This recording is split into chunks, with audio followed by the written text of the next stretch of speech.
Alors, je m'appelle David, pour ceux qui ne me connaissent pas, et j'ai le plaisir de vous présenter le message d'aujourd'hui. Et c'est toujours un plaisir de le faire. Alors, aujourd'hui, j'ai choisi un message, je dirais, qui s'appuie sur un passage de l'Évangile que vous connaissez très bien. C'est la marche des disciples d'Emmaüs. Vous vous souvenez de ça? Lorsque Jésus est décédé, il faut le dire. Il est décédé. Il est ressuscité, mais personne ne le croit. Et les disciples sont consternés, sont attristés, sont endeuillés, et ils se posent beaucoup de questions. Et donc c'est sur ce passage-là qu'on va réfléchir aujourd'hui, qu'on va s'entretenir, et j'espère que ça vous apportera quelque chose pour la suite. Alors, on va commencer par une lecture. Alors, il faudra lire donc tout le chapitre de l'Évangile de Luc, chapitre 24. Donc c'est une lecture complète et c'est important aussi de lire la Bible, de s'imprégner, de passer du temps là-dessus. Alors, on commence.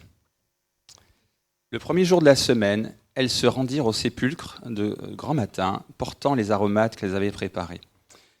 C'est les femmes. Elles trouvèrent que la pierre avait été roulée de devant le sépulcre.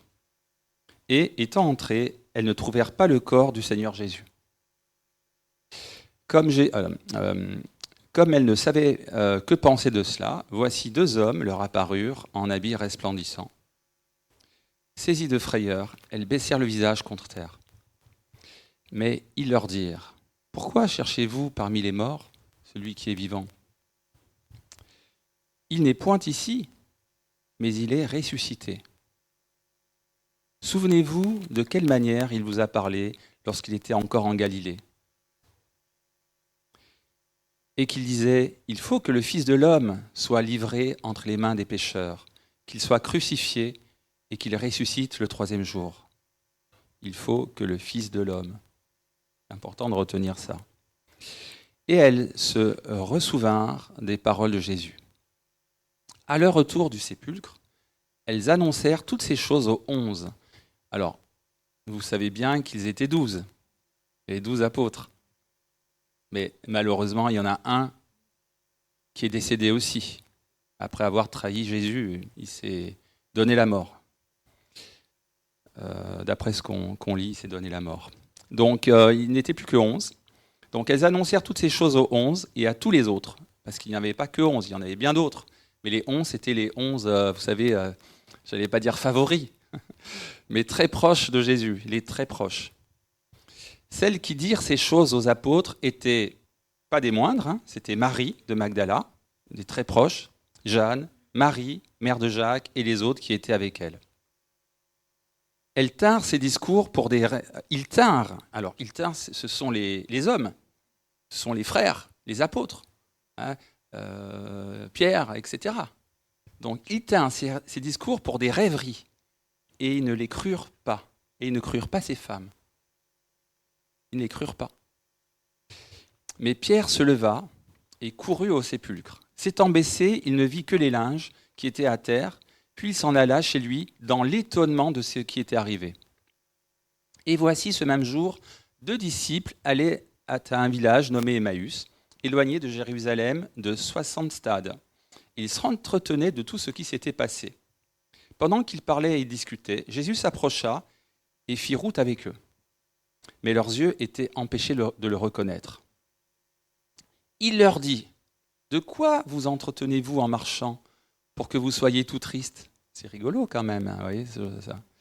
L'un d'eux, nommé Cléopas, lui répondit : « Es-tu le seul qui, séjournant à Jérusalem, ne sache pas ce qui est arrivé ces jours-ci ? » Alors dans certaines traductions, c'est écrit : « Es-tu le seul étranger ?» Parce que Jésus, semble-t-il, dans d'autres versions, se présente comme un étranger. Pas comme un juif. Voilà. Dans ma version, c'est comme ça. Quoi leur dit-il ? Donc Jésus pose la question et ils lui répondirent ce qui est arrivé au sujet de Jésus de Nazareth, qui est un prophète puissant en œuvre et en parole devant Dieu et devant tout le peuple, et comment les principaux sacrificateurs et nos magistrats l'ont livré pour le faire condamner à mort et l'ont crucifié. Nous espérions que ce serait lui qui délivrerait Israël. Mais avec tout cela, voici le troisième jour que ces choses se sont passées. Il est vrai que quelques femmes d'entre nous nous ont fort étonnés. Vous voyez, l'étonnement est là, l'incrédulité. Nous ont fort étonnés, s'étant rendues de grand matin au sépulcre, et n'ayant pas trouvé son corps, elles sont venues dire que des anges leur sont apparus et ont annoncé qu'il est vivant. Quelques-uns de ceux qui étaient avec nous sont allés au sépulcre, et ils ont trouvé les choses comme les femmes l'avaient dit. Mais lui, ils ne l'ont point vu. Ils n'ont pas vu Jésus. Alors Jésus leur dit, « Ô homme sans intelligence, et dont le cœur est lent à croire tout ce qu'ont dit les prophètes, ne fallait-il pas que le Christ souffrit ces choses et qu'il entrât dans sa gloire ?» Et commençant par Moïse, donc Moïse, vous savez, il y a des livres avant le Nouveau Testament, c'est l'Ancien Testament, Moïse a écrit des livres, et commençant par Moïse et par tous les prophètes, donc les livres des différents prophètes, il leur expliqua dans toutes les Écritures ce qui le concernait. Jésus explique à ses propres disciples ce qui le concerne. Et pourquoi est-ce qu'il en est arrivé à être crucifié finalement et disparaître ? Lorsqu'ils furent près du village où ils allaient, il parut vouloir aller plus loin. Là encore, c'est le petit clin d'œil de Jésus. Il fait semblant de ne pas trop y toucher, vous voyez. Il accompagne, mais sans s'imposer. Mais ils le pressèrent en disant « Reste avec nous, car le soir approche, le jour est sur son déclin. » Et il entra pour rester avec eux. Pendant qu'il était à table avec eux, il prit le pain, et après avoir rendu grâce, il le rompit et le leur donna. Alors leurs yeux s'ouvrirent, et ils le reconnurent. Mais il disparut de devant eux. Ça aussi, c'est surprenant. Mais ce n'est pas si surprenant que ça. Ils se dirent l'un à l'autre, « Notre cœur ne brûlait-il pas au-dedans de nous lorsqu'il nous parlait en chemin et nous expliquait les Écritures ?» Le cœur brûle. Se levant à l'heure même, ils retournèrent à Jérusalem et ils trouvèrent les 11 et ceux qui étaient avec eux, assemblés et disant, « Le Seigneur est réellement ressuscité. » Réellement ressuscité. Alors soit il est ressuscité, soit il est réellement ressuscité. Et là encore, c'est étrange cette formulation, parce que peut-être qu'on y croit, mais pas tout à fait. Là, il est réellement ressuscité. Et il est apparu à Simon. Ils racontèrent ce qui leur était arrivé en chemin et comment il l'avait reconnu au moment où il rompit le pain. Tandis qu'il parlait de la sorte, lui-même se présenta au milieu d'eux, Jésus se présenta au milieu d'eux et leur dit « La paix soit avec vous ». Voilà, nous avons terminé la lecture de tout le chapitre 24 de l'évangile de Luc. Alors je vous recommande de le relire parce que c'est à la maison, quand vous aurez le temps. C'est assez long, mais c'est vraiment un passage très intéressant à plusieurs titres. Et donc je vais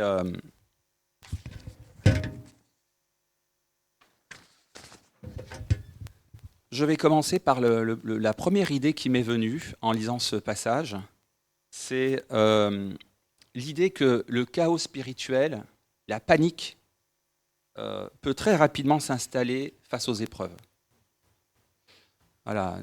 Ce passage nous parle de témoins de Jésus, de témoins oculaires, de personnes qui ont vécu avec lui, marché avec lui, mangé avec lui, parlé avec lui, prié avec lui, vu les miracles, des témoins oculaires, des amis, pas simplement des disciples, des amis, des proches, des très proches.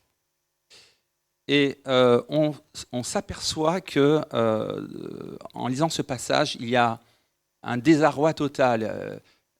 Il y a comme une disparition de la foi, comme un oubli de la réalité vécue, comme si tout s'était effacé d'un coup. C'est quand même incroyable.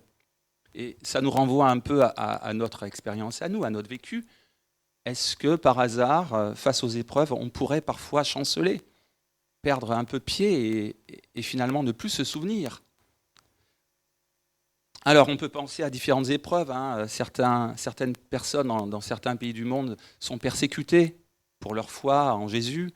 Il y a des persécutions administratives, il y a des persécutions physiques, il y a des persécutions politiques. Il peut y avoir des épreuves plus personnelles, comme des deuils. Là, il s'agissait d'un deuil. Il faut le dire, c'était un deuil. Jésus était mort.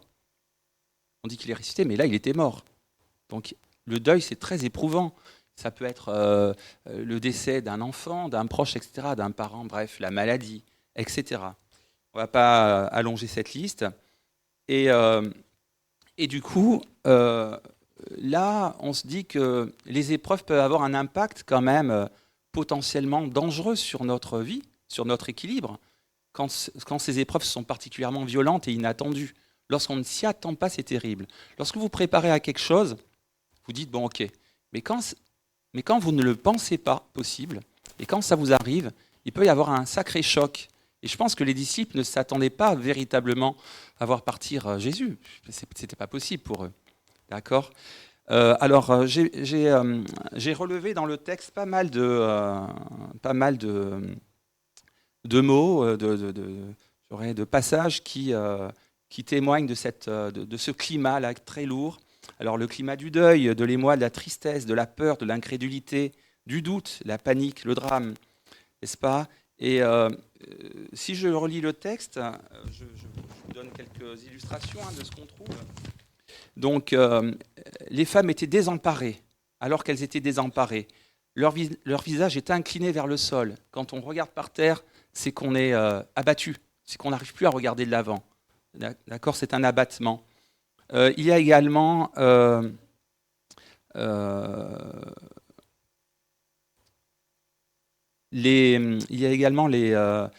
comportement. Les propos leur semblèrent délirants et ils ne les croyaient pas. Les hommes ne croyaient pas ce que disaient les femmes.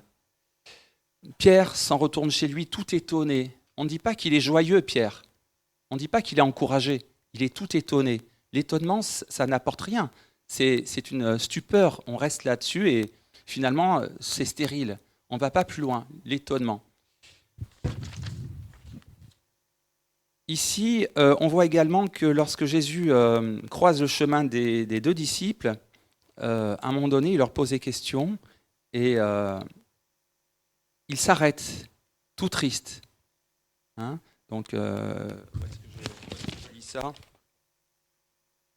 De quoi discutez-vous en marchant ? Alors, ils s'arrêtèrent tout tristes. Vous voyez, donc, on voit bien qu'il y a ce climat de tristesse, d'absence d'espérance. Et donc ça peut nous renvoyer à ce que nous pouvons vivre, nous, et c'est parlant parce que nous sommes humains. J'en discutais avec Jean-Didier tout à l'heure, oui, nous sommes humains. Il peut y avoir des réactions comme ça, face à des situations difficiles qui nous bouleversent, où on peut même oublier jusqu'aux paroles que Jésus nous a confiées, jusqu'à la foi qu'il nous a communiquée, n'est-ce pas ?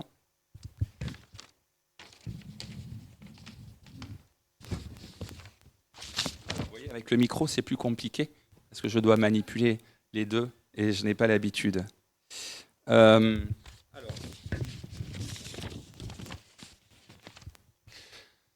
Alors la question est de savoir ici si avoir fait des expériences avec Jésus, avoir fait des expériences avec Dieu, avoir lu la Bible, avoir marché avec Jésus de façon figurée, c'est-à-dire vous aujourd'hui, sans l'avoir rencontré physiquement, ou si même vous étiez il y a 2000 ans en arrière, si vous l'aviez rencontré, est-ce que c'est suffisant pour rester ferme ?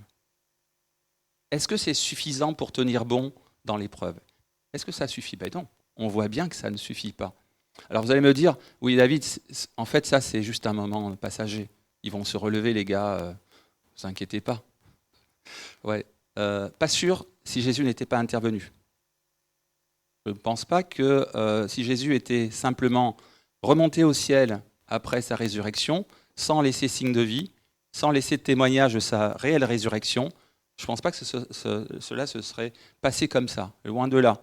Il fallait que Jésus puisse concrètement rassurer ses disciples, se montrer à nouveau à eux, leur parler et surtout les encourager et leur montrer une voie, leur montrer la voie dont je vais parler maintenant, qui est, elle, solide, la voie qui est inébranlable, sur laquelle nous sommes tous appelés à marcher, n'est-ce pas ?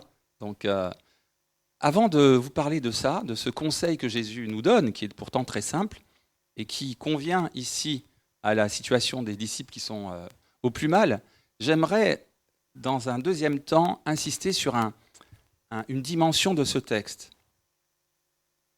à côté du désarroi, à côté de la tristesse, à côté de ce climat vraiment de ciel plombé, il y a aussi quelque chose de très positif là, qui ressort de ce passage. C'est le compagnonnage.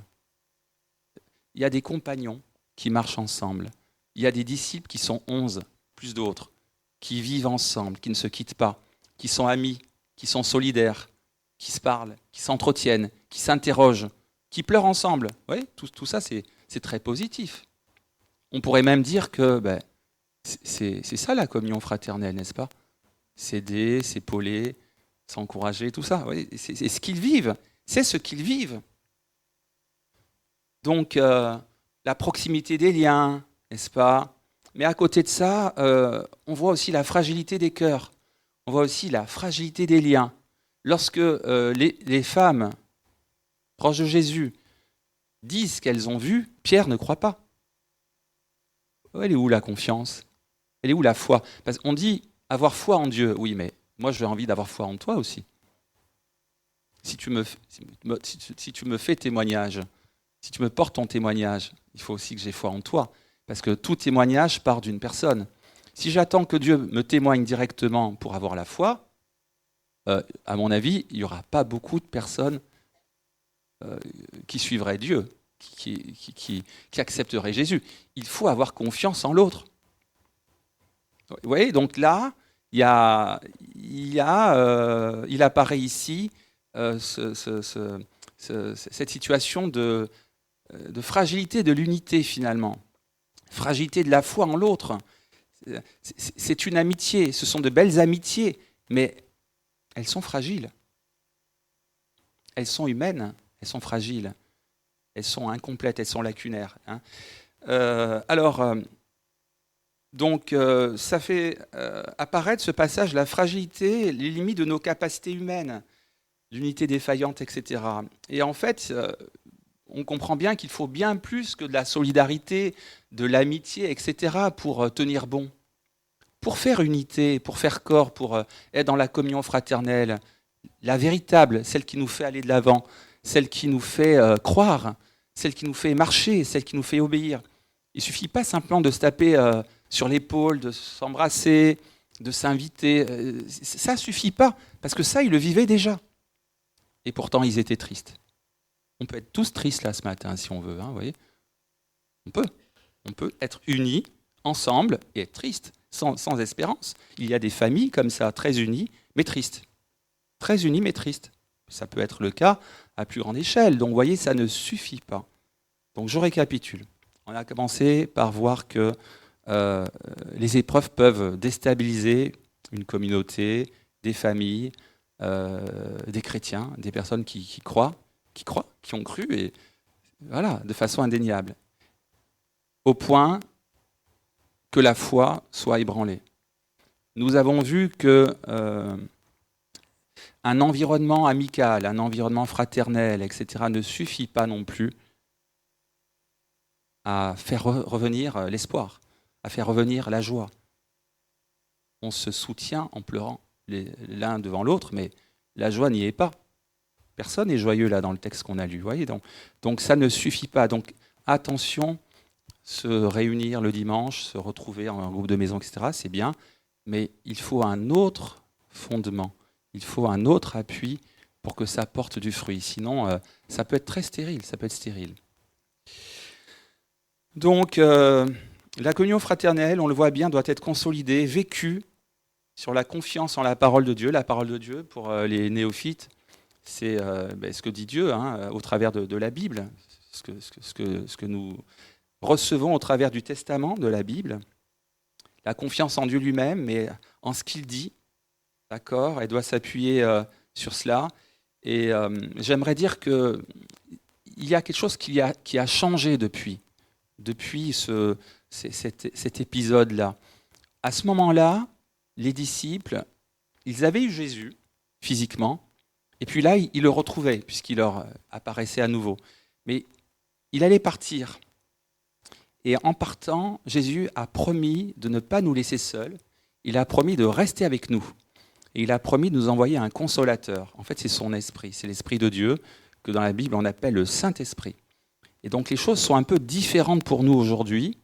En fait, ma comparaison n'est pas tout à fait... on ne pourrait pas dire que c'est très honnête, parce que comparer notre situation aujourd'hui face à une épreuve à celle des disciples, ce n'est pas tout à fait la même chose.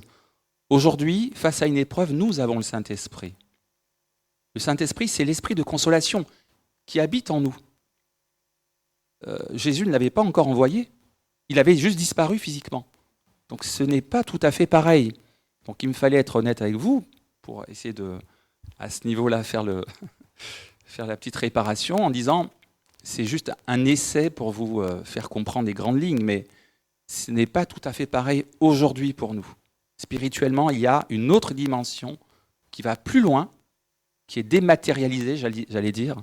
Jésus n'est plus là, mais il est là par son Saint-Esprit. Dieu est là par son Saint-Esprit.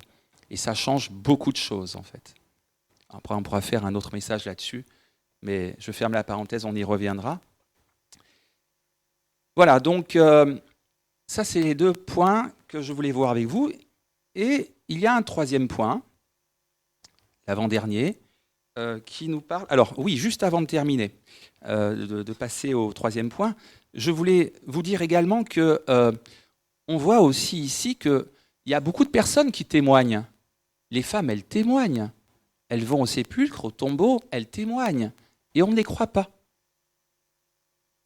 Ça vous rappelle pas quelque chose? Lorsque vous témoignez, est-ce qu'on vous croit? Pas forcément.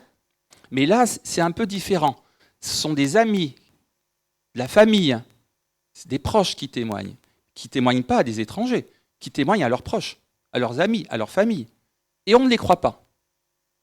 Alors, qu'est-ce qu'il faut en conclure? Parce que si moi, je vais dans la rue, si ici, je témoigne de quelque chose, je témoigne de Jésus dans ma vie, etc., je lis l'Évangile et je dis, voilà ce que Jésus a vécu, voilà ce qu'il a fait, il est mort, ressuscité, c'est le Seigneur, c'est le Sauveur, etc. Est-ce que vous allez me croire? Mais pas forcément. On voit bien que c'est très difficile de croire. Ben alors, qu'est-ce qu'on fait? On abandonne? Ça veut dire que le témoignage est vain? Non. J'en suis arrivé à la conclusion, enfin, j'en suis pas arrivé, mais dans la démarche pédagogique ici, c'est que en réalité, il faut plus que le témoignage. Témoigner ne suffit pas. Si vous pensez que témoigner suffit, non. Il faut que le Seigneur agisse. Il faut que le Saint-Esprit agisse. Il faut que le témoignage soit accompagné de l'œuvre de Dieu, du Saint-Esprit. Sinon, personne ne vous croira. Personne, ce qui est semé ne pourra jamais prendre. Vous semez, vous envoyez la semence, hein, la parole, témoignage, mais s'il n'y a pas le relais, si le relais n'est pas pris par Dieu, par son esprit, l'esprit se mouvait sur les eaux au début. Vous voyez, c'est la fertilité. Ça veut dire la fertilité, la fécondité. L'esprit se meut sur les eaux, c'était au tout début, au moment de la création de l'univers, de la terre. Il y avait l'esprit qui se mouvait. C'est le symbole de la vie. Si la vie n'est pas apportée par le Saint-Esprit, vous pouvez claironner partout dans la ville, faire ce que vous voulez. Non, il ne se passera rien. Il faut que le Saint-Esprit agisse. Sinon, même vos proches, même ceux qui vous aiment le plus ne vous croiront pas. Regardez. Marthe, Marie et compagnie, enfin, là c'était Marie de Magdala. On ne les a pas crus. Même Pierre, incrédule, il a couru. Il allait courir, il avait de la force encore, hein. Il n'était pas encore tout à fait atterré. Hein. Il a couru. Il a vu, il était tout étonné, sceptique. Oui, il n'a pas cru. Il n'a rien cru. On lui a dit des anges ont dit. Pas cru. Les anges ont dit, souvenez-vous. Les anges ont dit, hein. Excusez-moi. Je retrouve le passage des anges. Pourquoi cherchez-vous le vivant parmi les morts? Il n'est pas ici, il est ressuscité. Les anges disent, rappelez-vous ce qu'il vous a dit quand il était encore en Galilée. Les anges l'ont dit aux femmes, là. Elles l'ont dit à leurs frères, à leurs amis. Pourquoi ils ne les ont pas crus? Ils en avaient vu des choses extraordinaires. Pourquoi là, ils n'ont pas cru? Donc voilà, c'est juste pour dire que le témoignage, c'est une très bonne chose, mais doit être accompagné de la confiance en Dieu, de la foi en Dieu et de l'œuvre de son Saint-Esprit. Sinon, on est face à des murs d'incrédulité, c'est incroyable. Ce texte nous montre la puissance de l'incrédulité. Mais ce texte nous montre également que pour percer, pour faire craqueler le béton de l'incrédulité, il faut quelque chose de plus puissant. On va voir quoi. Alors, j'aimerais aussi souligner au passage, pour être un peu dans l'air du temps, que les femmes sont allées les premières, elles apportaient les aromates, etc. Et les hommes sont allés ensuite. Et lorsque les femmes ont parlé, les hommes n'ont pas cru. Souvent, vous savez, dans ce bas monde, certaines personnes pensent qu'ils sont mieux que d'autres, supérieurs aux autres, etc. Les hommes peuvent penser qu'ils sont mieux que les femmes, etc. Il y a ça, il peut y avoir cet orgueil, vous savez, les conflits de genre. Mais là, non. Pierre, le premier, n'a pas cru. Oui. Attention, là-dessus, il faut bien voir que l'homme et la femme sont sur un même pied d'égalité face à l'incrédulité et la dureté du cœur. Même pied d'égalité. Tout le monde revient au même point, dans l'humilité, s'il vous plaît. C'était ma petite remarque, j'allais dire, engagée, j'allais dire. Alors, poursuivons, avant de terminer. Ce que j'ai remarqué d'intéressant ici, c'est que ce passage, qui est magnifique, nous montre aussi l'importance de l'expérience communautaire, de l'expérience partagée. Souvent, vous savez, vous allez dans votre chambre, vous vous croyez super spirituel, vous priez pendant des heures et vous pensez que là est la solution, là est la voie. C'est la voie, je ne dis pas que ce n'est pas la voie, mais il ne faut pas oublier ce qui vient compléter ça, être, prier avec d'autres, partager avec d'autres, vivre avec d'autres. Cette foi, s'interroger. Les disciples s'interrogeaient. Je vais vous le lire.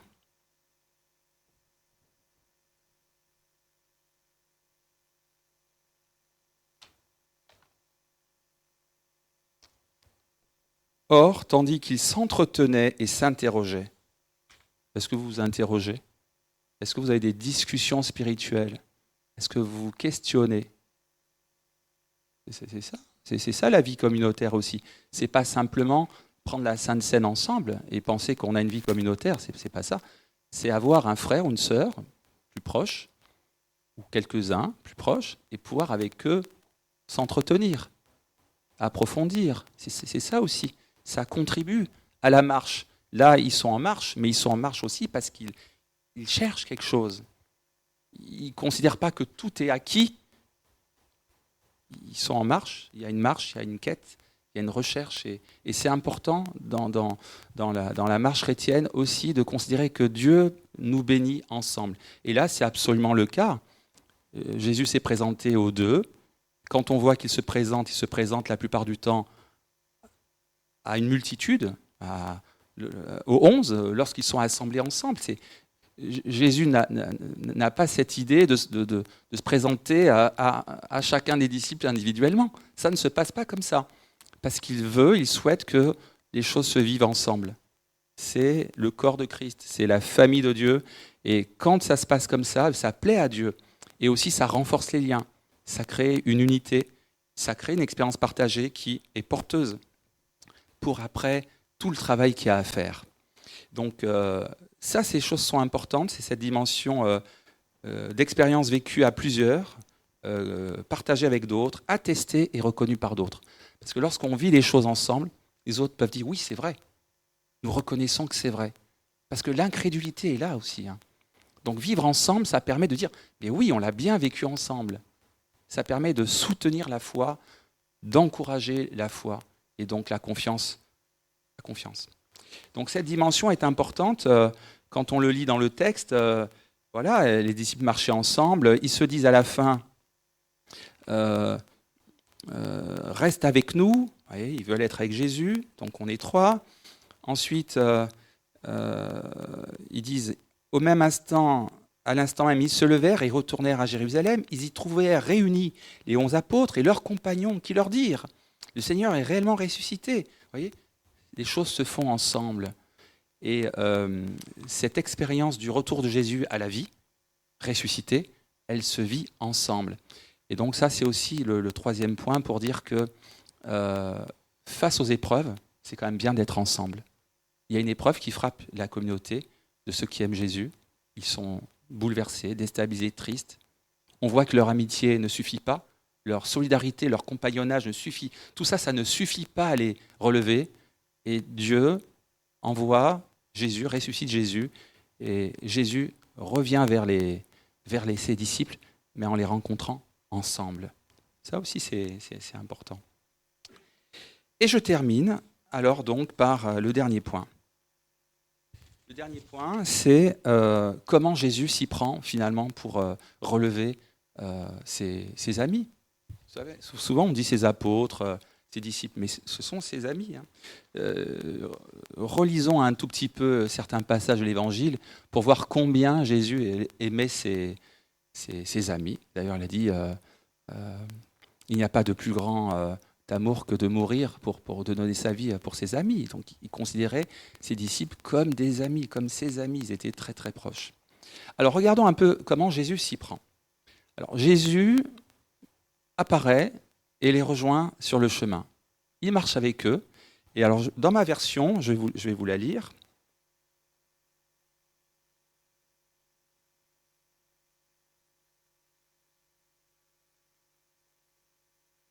Alors, un instant.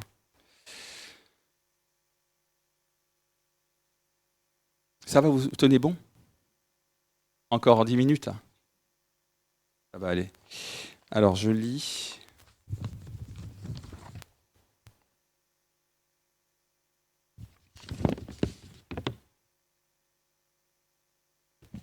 Voilà.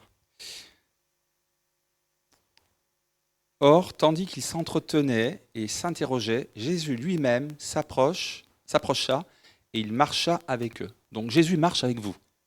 Quand vous êtes dans la difficulté, notez une chose.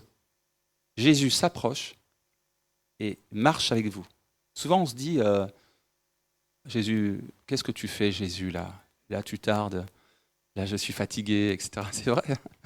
Mais son temps, c'est son temps. Il décide de s'approcher de vous quand pour lui, ça sera le moment. Mais à un moment donné, il le fait. Il faut croire qu'il le fait. Donc Jésus s'approcha et il marchait avec eux.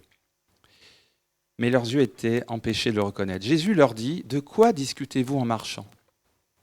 Donc Jésus vous interroge. Les disciples s'interrogeaient, c'est écrit. Les disciples s'interrogeaient, s'entretenaient, ils s'interrogeaient. Mais là, Jésus fait pareil. Il arrive, il rentre dans la discussion. Avec Jésus, c'est une discussion. C'est pas simplement crois et tais-toi. Si toi tu me parles comme ça, je t'écoute pas. Moi, on me parle pas comme ça. Moi, il faut me parler, il faut m'entretenir, il faut toucher. On n'est pas on a un cœur. Jésus sait que les gens ont un cœur. Donc, c'est pas crois et tais-toi. C'est je te parle, je viens vers toi et je fais en sorte que tu progresses. C'est une vraie pédagogie que Jésus a et elle est formidable. Donc de quoi discutez-vous en marchant? Alors ils s'arrêtèrent tout tristes. Donc Jésus sait déjà à l'avance comment ils vont réagir. Ils sont tout tristes, il le sait. Jésus leur dit, de quoi discutez-vous, etc. L'un d'eux, nommé Cléopas, lui répondit, tu es bien le seul étranger résidant à Jérusalem qui ignore les événements de ces jours. Donc Jésus se ferait passer là, dans cette version, pour un étranger. Il n'est peut-être pas habillé comme un juif. Voilà, et les juifs étaient particulièrement aussi, je dirais, pas forcément très accueillants vis-à-vis des personnes qui n'étaient pas de leur religion. Donc vous voyez, Jésus ne facilite pas le lien. Il ne vient pas en facilitant la conversation. Il se présente comme un étranger. Ça aurait pu conduire à ce que ces deux personnes très proches qui parlaient entre eux lui disent « Oh mais c'est qui lui là? Pourquoi il nous embête? Il vient, il s'invite, mais il ne voit pas qu'on est endeuillé lui. » Je ne sais pas si vous voyez. C'est quand même une situation particulière que Jésus s'invite comme ça. Il est provocateur, Jésus. provoque, hein, mais c'est sa façon de faire. Il leur dit, quels événements? Donc Jésus fait l'innocent. Voyez, donc tout ça c'est intéressant pour vous dire que si vous vous trouvez dans la difficulté, n'imaginez pas que Dieu opérera, fera comme vous le souhaitez. Dieu fait à sa façon. Il a sa façon de faire, sa façon de vous aborder. Je pense qu'il a sa façon bien particulière pour chacun. Ce n'est pas à nous de dire, de dicter. Dieu fait ce qu'il veut. Et parfois, il nous aborde de la façon la moins confortable. Et je pense qu'il y a toujours derrière, un plan de sa part, une attente de voir véritablement dans quel état d'esprit on est pour recevoir quelque chose. Et ils lui répondirent ce qui est arrivé à Jérusalem, etc. Donc Jésus, suite à ça, un instant, je dépose le micro.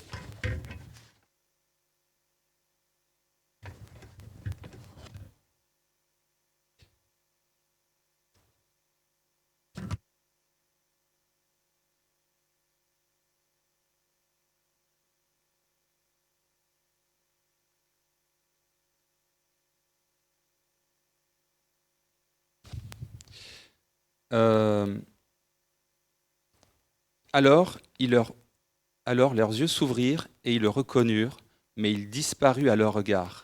Après que Jésus leur eut lu la parole de Dieu, la Bible, en partant de Moïse jusqu'au prophète, et qu'il interpréta tout ça par rapport à ce qui le concernait. Je termine avec ça. Vous voyez, une fois que Jésus a accompli ce qu'il pensait devoir suffire, je dis bien suffire, il faut savoir s'arrêter, pas continuer, s'arrêter quand il faut s'arrêter. Vous allez me dire, mais Jésus, Dieu est généreux. Oui, mais il est généreux, mais il n'y a pas de gaspillage. On ne va pas au-delà de ce qui est nécessaire.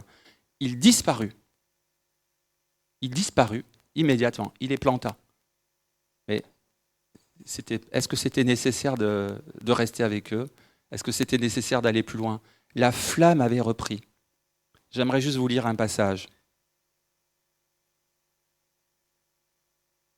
Et ils se dirent l'un à l'autre, notre cœur n'était-il pas brûlant en nous, tandis qu'il nous parlait sur la route et nous ouvrait les Écritures? Pourquoi demander autre chose? Notre cœur n'était-il pas brûlant? Quand le cœur est brûlant, ça veut dire que c'est reparti. Ça veut dire que l'œuvre, la parole de Dieu, a créé la vie. Elle a fait redémarrer la foi. Elle a fait repartir l'espérance. Nos cœurs n'étaient-ils pas brûlants? Et Jésus s'en va. Pourquoi devrait-il rester? C'est à nous d'entretenir. C'est à nous de marcher. Et d'ailleurs, c'est ce qu'ils ont fait. Aussitôt, etc. Ils partirent pour Jérusalem, annoncer ce qu'ils avaient vu. Ils étaient remplis de joie. C'était reparti. Voyez? Et donc, voilà, tout ça pour vous terminer sur le fait que nous avons un Dieu qui a sa façon de faire, qui, lorsque nous sommes éprouvés, eh bien, intervient, nous relève, mais comment? Par sa parole. J'aimerais juste vous dire, par sa parole. Les anges demandaient aux femmes, rappelez-vous de ce qu'il avait dit, rappelez-vous. Et vous, rappelez-vous aussi, rappelez-vous. Rappelons-nous, lisons la Bible, rappelons-nous. Jésus leur a rappelé, il n'a rien fait d'extraordinaire. Ce n'est pas insolent ce que je viens de dire. Il n'a rien fait d'extraordinaire. Il a rappelé sa parole. C'est suffisant. Et les cœurs se sont remis à brûler. Les cœurs se sont souvenus. Voilà le cœur de mon message. Là, c'est pour dire que, au final, nous sommes sauvés par la foi. Alors, je termine avec quelques versets qui vont dans ce sens. J'aime beaucoup ce passage parce que souvent, on dit que la parole de Dieu est une lampe à mes pieds. Vous connaissez ce verset dans le psaume 119? Et la parole de Dieu, on dit que c'est une lumière sur mon sentier. Eh bien là, regardez bien. Vous avez les deux disciples qui marchent, qui s'entretiennent, qui s'interrogent, qui ne sont pas éclairés. Leur cœur ne brûle pas. Ils sont dans les ténèbres, dans la tristesse, dans le deuil. Et Jésus est la lumière sur leur sentier. Jésus les accompagne. Jésus vient les éclairer. Il ne les éclaire pas simplement en leur faisant un bisou, excusez-moi, un câlin, etc. Non, non, non, non, non. C'est pas comme ça qu'il procède. Alors, je ne dis pas que c'est mauvais, hein. Ça pourrait. Mais non. Il les relève en leur annonçant la parole, en leur rappelant la parole. C'est ça. La vie vient de ça. Et d'ailleurs, la foi vient de ce qu'on entend, dit la Bible, et ce qu'on entend vient de la parole de Dieu. Donc Jésus, c'est donc la parole. Il a été la parole physiquement parlant sur le sentier de ses deux disciples. Il était la lumière sur leur sentier. C'était leur lumière. Et il les a éclairés. Jésus, dans Jean 8, 12, dit à la foule, « La lumière du monde, c'est moi. Si quelqu'un me suit, il ne marchera pas dans la nuit, mais il aura la lumière qui donne la vie. » Leur cœur brûlait. Quand votre cœur brûle, vous êtes vivant. Quand votre cœur brûle d'espérance, quand votre cœur brûle de joie, vous êtes vivant. Dieu donne la vie. Dieu donne la vie. On peut être vivant en s'entretenant, en s'embrassant, en se réconfortant, en étant triste. La vie n'est pas forcément là. Ça peut paraître paradoxal, mais c'est le cas. Là, Jésus, quand il est là, par sa parole, il apporte la lumière, il éclaire et il donne la vie. Les cœurs brûlent.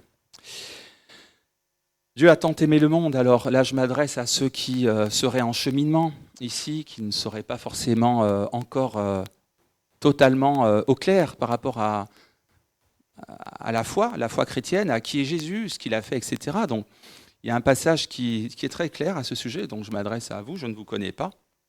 Car Dieu a tant aimé le monde qu'il a donné son Fils unique, afin que quiconque croit en lui ne périsse point, mais qu'il ait la vie éternelle. Là, dans ce passage, on voit que Jésus, il a été crucifié, il a été mis à mort, et qu'il est ressuscité. Donc, Dieu donne son Fils pour nous, parce que la Bible dit aussi que je ne suis pas venu appeler à la repentance des justes. Si vous êtes juste, partez d'ici. Mais Jésus est venu appeler à la repentance des pécheurs, des pécheurs, des personnes qui finalement n'ont pas la lumière, des personnes qui se cognent sur les murs, qui font mal aux autres et qui se font du mal à eux-mêmes. Bref, on sait ce que ça veut dire. Et donc, Dieu a donné son Fils, Jésus. C'est pas le petit Jésus dans la crèche, c'est Jésus, c'est l'homme qui parle, on l'a vu, c'est vraiment l'homme, le Fils de l'homme, le Fils de Dieu, qui meurt parce qu'il faut mourir. Moi, je suis condamné à mort. Vous n'étiez pas au courant? Je suis un condamné à mort, moi. J'ai quel âge? 50 ans.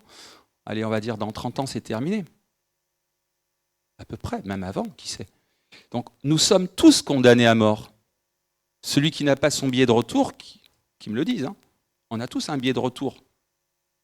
On est tous condamnés à mort. Ça, c'est banal de mourir, mais il y a la mort.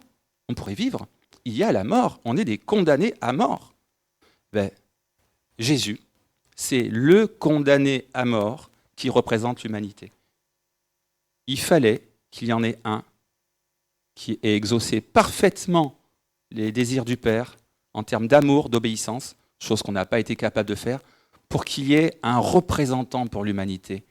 Quelqu'un qui soit du genre humain, un fils de l'homme, comme dit la Bible, qui exauce absolument toutes les demandes de Dieu, en termes d'obéissance, mais qui meurt, qui soit condamné. Jésus qui meurt, c'est l'humanité qui est condamnée à mort. Elle est juste condamnée à mort. Et il faut qu'elle soit condamnée à mort, parce que la mort produit la mort. On ne peut pas laisser la mort se propager. La mort doit s'achever. La mort, c'est une fin.